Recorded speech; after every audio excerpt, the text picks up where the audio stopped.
गाई पनि हो, इन्द्रिय पनि हो, धेरै हुन्छ। गो भनेको धेरै अर्थ लाग्छ संस्कृतमा। त गो भनेको इन्द्रिय, इन्द्रियको द्वारा कृष्ण रसलाई जसले पान गर्दछ, कृष्णलाई जसले ग्रहण गर्दछ, त्यो निको हो गोपी। हामी सबैको हो होइन, म त टोपी लगाएको पुरुष भन्नु होला भेलबाहरूले। हामी सबै गोपी हो। त आज हामी सबै कृष्णले बोलाउनु भएर आएको हामी सबैजना कृष्णले बोलाएर यहाँ आएको, वृन्दावन धाममा आएको हो। त कृष्णले वृन्दावनमा आएपछि के गर्नुहुन्छ? बंसी बजाएर रासलीला गराउनुहुन्छ। हामी पनि कृष्णकै साथमा छौँ। यो अनुभूति गर्दै सबै आमाहरू, दिदीबहिनीहरूले के गर्ने? त हामी रासमा नृत्य गर्दैछौँ। जहाँ छौँ त्यहीँ उठेर हामी नृत्य गर्ने, कृष्ण कन्हैयालालको।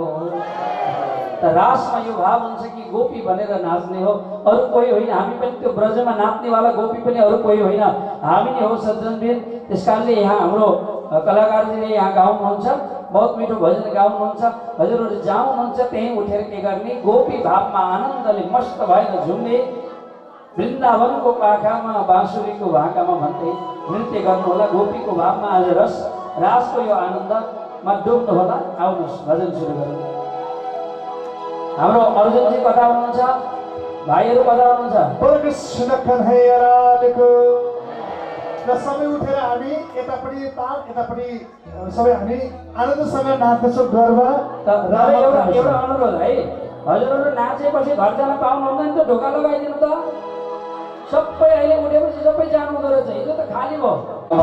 वृन्दावनको पाखामा बाँसुरीको भाकामा हामीलाई ढाकेर, हामीलाई ढाकेर राम त खेलो हाँसेर, राम त खेलो हाँसेर,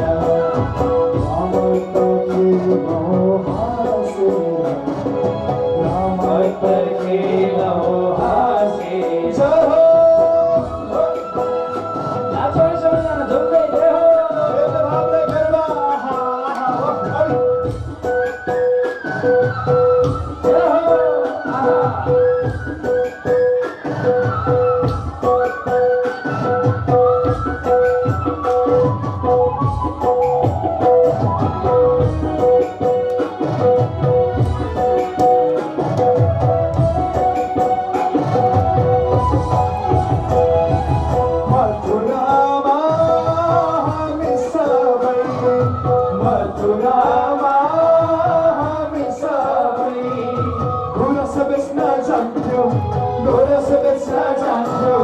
कृष्ण तिमी बाटो छिकी लुटी लुटी खान्थ्यो, कृष्ण तिमी बाटो छिकी लुटी लुटी खान्थ्यो।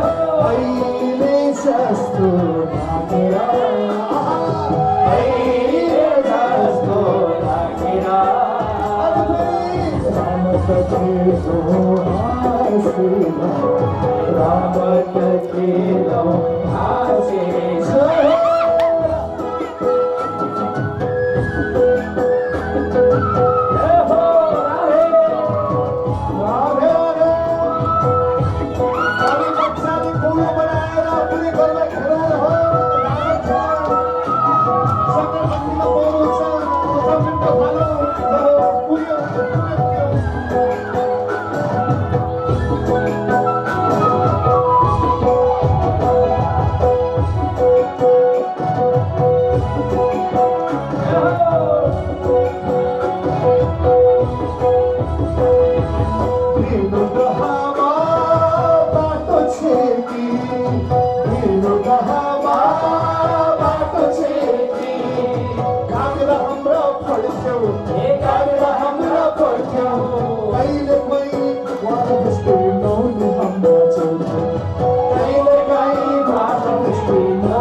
देखि रास खेल्न भने आयो घरदेखि भागे अहिले जस्तो लागेर अहिले जस्तो लागेर कहाँ राम खेल्नु हाँसेर राम त खेलौ हाँसेर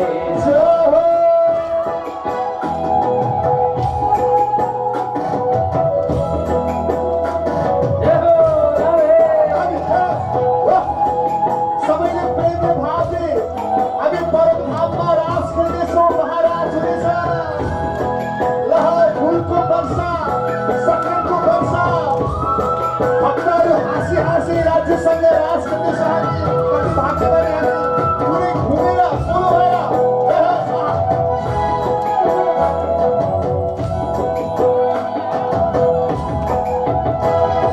पूर्णिमाको साँझ पर्दा पूर्णिमाको साँझ पर्दा वृन्दावनमा आयौ वृन्दावनमा आयो सँगसँगै मोहित पार्ने बाँसुरी बजायो सँगसँगै मोहित पार्ने बाँसुरी बजायो अहिले जस्तो लागेर अहिले जस्तो लागेर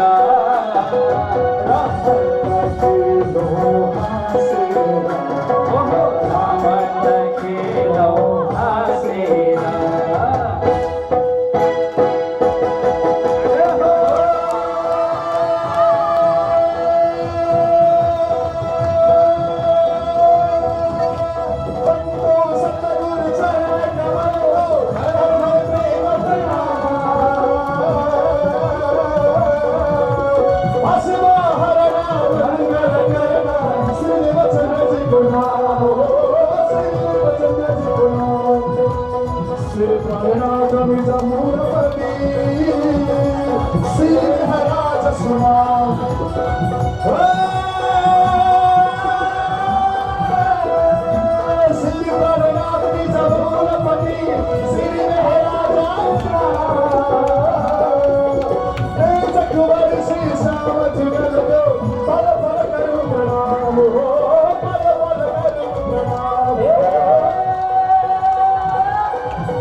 सबसे बड़ा तेरा नाम नाम रे सबसे बड़ा तेरा नाम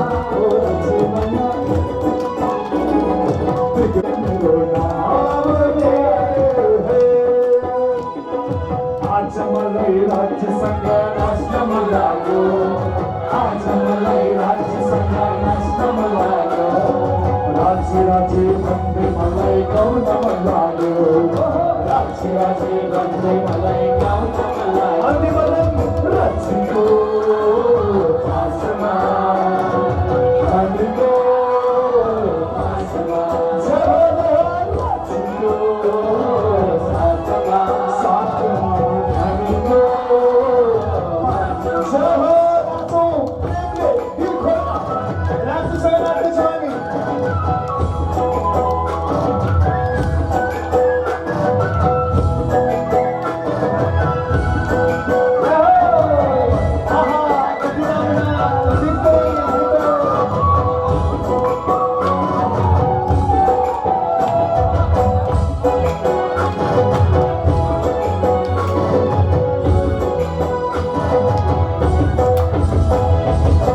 नजीको सुन्दर जलमा गाउन मन लाग्यो नजीको सुन्दर जलमा गाउन मन लाग्यो हो कि होइन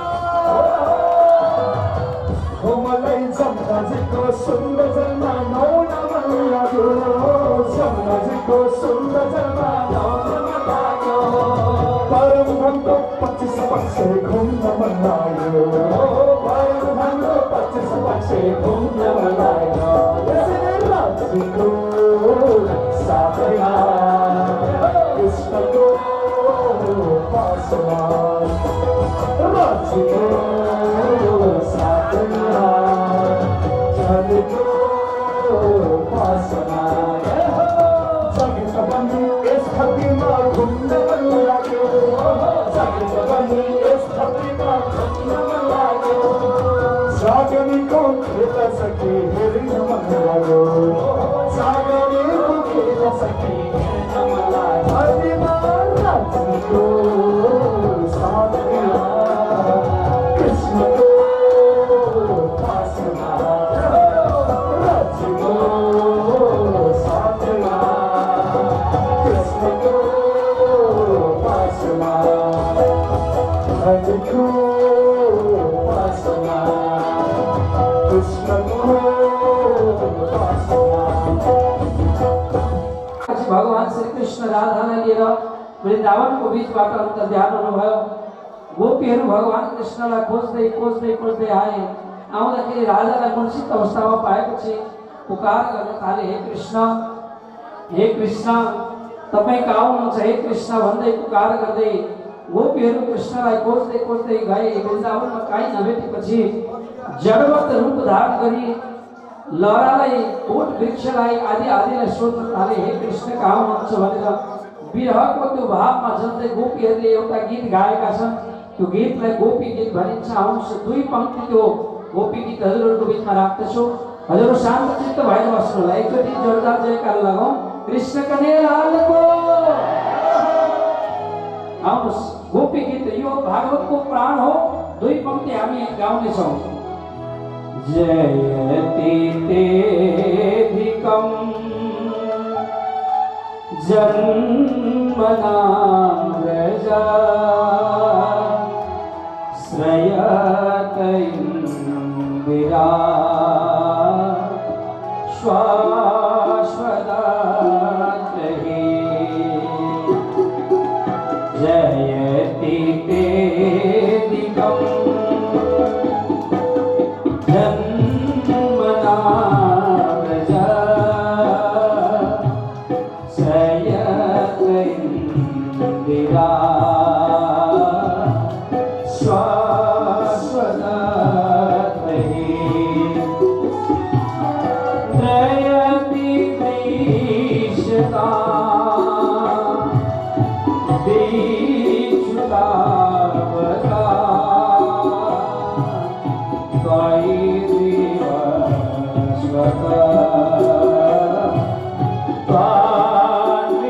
त्वान्विचिन्वते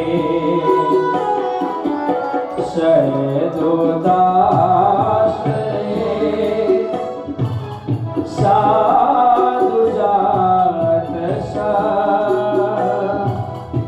शरसि चोदया श्रीमसादृशा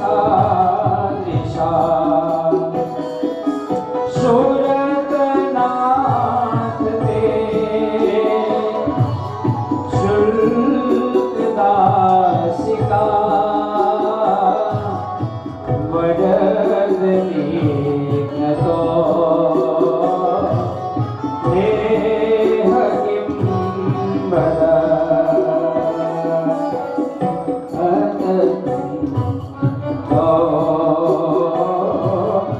नेह किं वद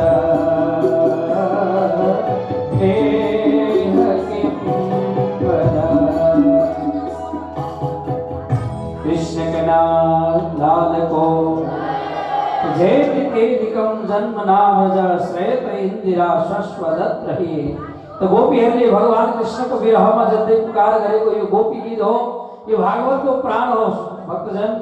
यो रासको जुन यो गोपी गीत छ यो भागवतको प्राण हो।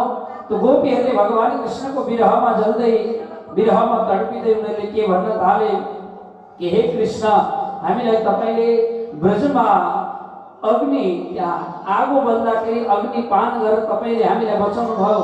आज यो स्थिति देख्नु पर्यो, हामीलाई त्यो आगोमा जल्न दिनुभएको भए हुन्थ्यो, हामीलाई मर्न दिनुभएको भए हुन्थ्यो।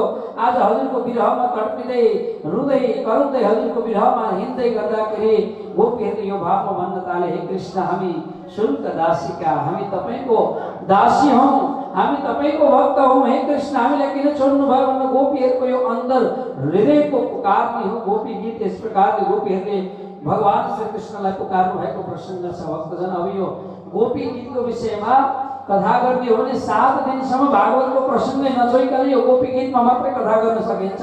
अब यहाँ समय छैन, हेर्नुहोस् के गर्नु, समय बहुत बलवान छ। बुढी आमाको फुक्लिया दाँत जस्तो भएको छ, यहाँ सबैजना घर घर गइसक्नु भएको छ। अब यहाँ बाँकीले पनि आफ्नै धुनमा हुनुहुन्छ। अब म कथाको प्रसङ्गलाई धेरै लम्ब्याउँदिनँ। अब यहाँ भन्नुहुन्छ, नखरु गोपिकानन्द नो भवान अखिल देहिनात्म आत्मनात्मधिक भन्नुहुन्छ, विखन सार्थितो विश्वगुप्तय सखु देवान सातो कुर्वते। यहाँ भगवान कृष्णलाई भन्नुहुन्छ कि हे यशोदा पुत्र भगवान कृष्ण, तपाईँ सबैको आत्मामा के हुन्छ विराजमान हुनुहुन्छ हजुर। हे सके हे कृष्ण, त यदुकुलको रक्षा गर्नको लागि हजुरले अवतार लिएर आउनु भएको हो। त यस प्रकारले गोपीहरूले भगवान कृष्णलाई पुकार गर्नुभएको प्रसङ्ग छ गोपी गीत।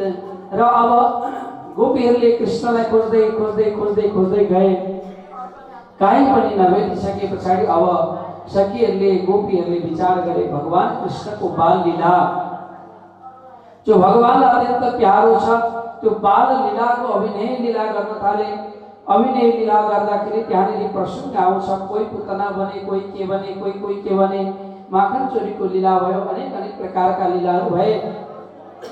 जब प्रसङ्ग आउँदछ रासको, रासमा जसरी भगवान कृष्णले बंशी झिकेर बजाउन लाग्नु भएको थियो, त्यसै गरी राधा या कृष्ण स्वरूप बनेर राधा हातमा लिएर बंशी बजाउन लाग्दाखेरि त कृष्णले प्रकट भएर राधालाई भन्नुहुन्छ कि हे राधा, हे श्यामा, यो बंशी बजाउने अधिकार तिमीलाई छैन रासमा।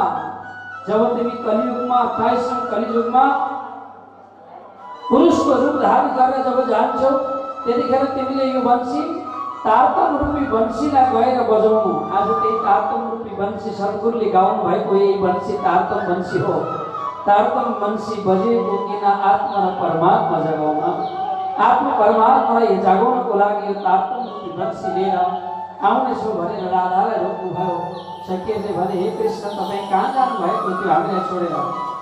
त्यतिखेर कृष्णले भन्नुहुन्छ, हे गोपी हो, म कहीँ गएको थिइनँ, म यही वृन्दावनमा थिएँ, तिमीहरूकै बिचमा थिएँ। अहङ्कार रूपी पर्दा जब लाग्यो, त्यो अहङ्कारको पर्दाले गर्दा तिमीहरूले मलाई देख्न सकेनौ, म त्यही बोटको वृक्षको पछाडि त थिएँ भन्नुहुन्छ कृष्णले। त कोही गोपीले अङ्कमाल गरे, कोही गोपीले कृष्णलाई चुम्बन गरे, कोही के गरे, अनेक प्रकारका त्यहाँ लीलाहरू भए। त्यसपछि भगवानले भन्नुभयो कि हे गोपी हो, जाउँ जमुनामा झिलना गरौँ भन्नुभयो। सबै गोपीलाई लिएर भगवान कृष्ण जमुनाको किनारमा पुग्नुभयो। अनि हारी झिलन रङ्ग सुहावना, आज एकातिर गोपी एकातिर कृष्ण पानी छाट गरेर जमुना नदीमा जल क्रीडा गर्नुभयो। अन्तिममा त्यहाँ केही सुखा भोग व्यञ्जनहरू पकवानहरू पनि रासमा ग्रहण गर्नुभयो। अनि अब भगवान कृष्णले भन्नुहुन्छ, हे गोपी हो, अब त उज्यालो हुन लाग्यो, अब उज्यालो हुन लाग्यो, कहाँ जाने त भन्दाखेरि सबै गोपीहरूले भने, जहाँ हमने विरह नहीं पालो चलो ते घर जाइए। हे कृष्ण, जहाँ हामीलाई दुःख छैन, जहाँ हामीलाई आपत्ति छैन, जहाँ हामीलाई शोक छैन, जहाँ हामीलाई पीडा छैन, त्यस्तो एउटा घरमा हामीलाई लैजानुहोस् भनेपछि भगवान श्री कृष्णले के गर्नुहुन्छ, ती ब्रजका गोपीहरूलाई परमधाममा केही बेरको लागि जागृत गर्नुहुन्छ। त सखीहरूले पुनः यहाँसम्म 11 वर्ष 52 दिनको यो लीला छ। यो अक्षरार्थी श्री कृष्णजीले गर्नुभएको लीला भागवतको माध्यमद्वारा पनि त्यही लीलाको व्याख्या गरेको छ। र यस प्रकारले रासलीला भएको प्रसङ्ग छ। रासलीला पश्चात भगवान श्री कृष्णलाई अक्रूरजी, ध्यान दिएर सुन्नु होला, प्राणनाथ प्यारेको त भगवान कृष्णजीलाई अक्रूरजी लिन आउनुहुन्छ। त अक्रूर लिन आउनुभयो। राति यशोदा माता हुनुहुन्थ्यो, यता कंसले पठायो। नारदजीले गएर कंसलाई भन्नुभयो कि हे कंस, ती भान्जाहरूलाई कृष्णलाई मार्नको लागि एउटा यज्ञ गर्ने, धनुष यज्ञ गर्ने भनेर त्यहाँनिर धनुष राख्यो। शिव धनुषलाई त्यहाँनिर राखिएको थियो, जुन परशुरामजीलाई भगवान शिवले दिनुभएको शिव धनुष थियो। त्यस प्रकारले त्यहाँ प्रसङ्ग के भन्छ भने, त अक्रूरजीलाई पठाउनुहुन्छ, ब्रजमा आउनुहुन्छ। अक्रूरजी आउँदाखेरि, ब्रजमा आउँदाखेरि यस्तो प्रतीत हुन्छ, म बहुत दुष्ट हूँ, म पापी हूँ, मेरो दैवले नाम जुगाएर राखिदिएको रहेछ, म क्रूर हूँ, त्यस कारणले मेरो नाम अक्रूर राख्नुभयो। अक्रूरजी मनमनै आफूलाई भन्ने हुन्छ, आज त्यो कंसले विचार कि कृष्ण नाताले आफ्नै पर्नुहुन्छ, भतिज पर्नुहुन्छ। आज त्यो कृष्णलाई मैले मथुरा लान्छु, त्यो कंसले हात्तीले किचाएर मारिदिन्छ भनेर मनमा शोक गर्नुभयो अक्रूरजीले। बिहान हिँड्नु भएको अक्रूरजी मथुराबाट बेलुका राति पुग्नु भएछ वृन्दावन। बार बार रथबाट उत्रिनुहुन्छ, ब्रजको धुलोलाई टाउकोमा लाउँदै गर्नुहुन्छ, हे ब्रज वसुन्धरा तिमी धन्य छौ, जहाँ कृष्णले लीला गर्नुभयो, जहाँ कृष्णले क्रीडा गर्नुभयो, जहाँ कृष्णले गाई चराउनुभयो, त्यो ब्रजको धुलो पनि पावन छ भन्दा धुलोमा लडी पुडी गरेर खेल्नुहुन्छ अक्रूरजी।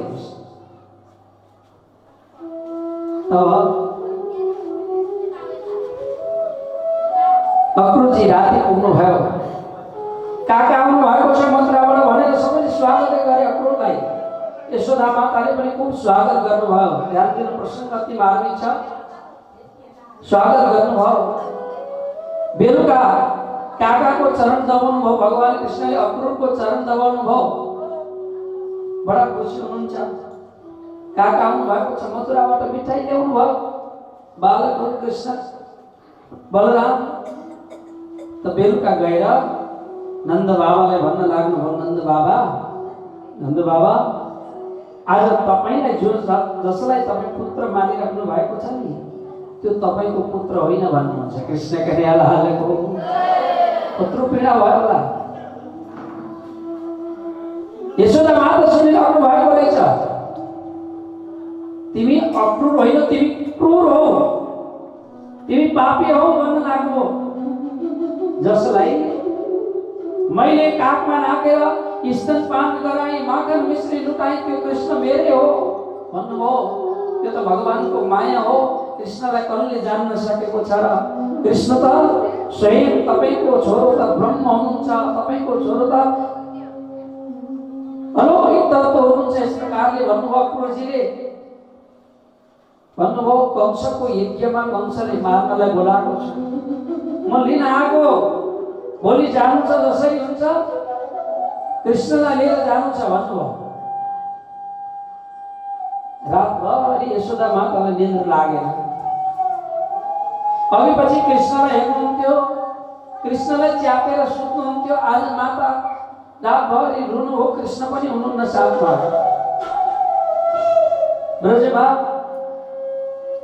त बिहान उज्यालो भयो, रथ तयार भयो, ठुलो रथ तयार भयो। अक्रूरजी गएर रथमा बस्नुहुन्छ। नन्द बाबालाई भन्नुहुन्छ, नन्द बाबा पुत्रलाई ल्याउनुहोस्। माता गएर, कृष्ण गएर मातालाई गएर भन्नुहुन्छ कि हे मैया माता यशोदा, म मथुरा जाँदैछु। यशोदा माता बोल्नु भएन, मूर्छित हुनुहुन्छ। मलाई को आयो को गयो केही थाहा छैन। कृष्ण माताको चरण छोएर गएर रथमा बस्नुभयो। ब्रजका गोपीहरूले थाहा पाए कि कृष्ण आज मथुरा जाँदै हुनुहुन्छ। ती गोपीहरूले के गरे? अक्रूरको रथको अगाडि आएर तेर्सो परेर सुते। हे अक्रूर, यदि कृष्णले हामीबाट छिनेर लान्छ भने हाम्रो छातीबाट रथले चलाएर लैजाऊ भने। गोपीहरू अगाडि आएर तेर्सो गर्न थाले। अक्रूरजी रथमा बसेर यो दृश्यलाई हेरेर अचम्मित हुनुभयो। अरे कृष्णको प्रेम, यी ब्रजका गोपीहरूको प्रेम कस्तो, छक्क पर्नुभयो अक्रूरजी। त कृष्ण गएर रथमा बस्नुभयो अनि सबैले आश्वासन दिँदै भन्नुभयो, हे गोपी हो, हे नन्द बाबा, हे ब्रजवासी हो, म पर्सि फर्किन्छु भन्नुभयो। म मथुराको एक हेर्छु, गएर पर्सि फर्किन्छु, पर्सि आउँछु, आज जाने भोलि हेर्ने, पर्सि त फर्किहाल्ने, पर्सि त आइहाल्छु भन्नुभयो। हो कृष्ण पर्सि आउनुहुन्छ? भगवानलाई वचन दिनुभयो, म पर्सि आउँछु। रथमा चढ्नुभयो। रथ अलिकति पर पुगेको थियो, यशोदा माता मूर्छित हुनुहुन्थ्यो। उठेर दौडिँदै दौडिँदै आएर हाय कृष्ण भन्दै रथको पछाडि पछाडि दौडिनु भयो। कृष्ण रथबाट ओर्लेर जानुभयो। माताले अङ्कमाल गरेर आँसुको धाराले कृष्णलाई गला